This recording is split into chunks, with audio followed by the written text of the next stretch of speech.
লাগছে, কারণ অনেক দিন পর নেইমিকে আমরা মাঠে দেখছি। সেটা হোক আর্জেন্টিনা ফ্যান হিসাবেই আমি বলি আই লাভ নেইমি। আমি ব্রাজিলের প্লেয়ারদের ভিতর নেইমার বা ভিনিয়াস জুনিয়র দুজনকে ভালো লাগে। আর ওই দিন খুব করেই চাইছিলাম যে ভিনিয়াস জুনিয়র হ্যাটট্রিক করুক, অ্যাটলিস্ট তাহলে ব্রাজিলের ফ্যানদের অনেক ভালো লাগতো। এই যে নেইমারকে দেখার জন্য গোটা একটা জেনারেশন অপেক্ষায় ছিল, শুধু ব্রাজিলিয়ান না, সমস্ত দলের সমস্ত এখন অপেক্ষায় ছিল। এটা আসলে কি কারণে হতে পারে আপনার?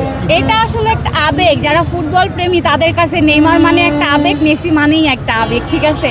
আমাদের মেসিকে যখন আমরা খেলতে দেখি আমাদের অনেক ভালো লাগে, তো ব্রাজিলের ফ্যানদেরকেও ওইটাই ভালো লাগে যে তাদের হচ্ছে যেহেতু নেইমার, তো নেইমার নামছে। এটা আসলে সবার একটা ড্রিম ছিল, কেউ ভাবে নাই যে 76 মিনিটে হচ্ছে নেইমারকে মাঠে নামাবে। ওটা দেখার পর তাদের যে উল্লাস, এটা শুধু ব্রাজিলরাই যে উদযাপন করছে এরকম কিছুই না, আর্জেন্টিনার অনেক ফ্যান বেস আছে যারা হচ্ছে নেইমার নামার পর অনেক উল্লাস করছে। কুনহাকে যখন সাব করানো হচ্ছে তখন তার মুখে আমরা দেখেছিলাম হাসি ছিল।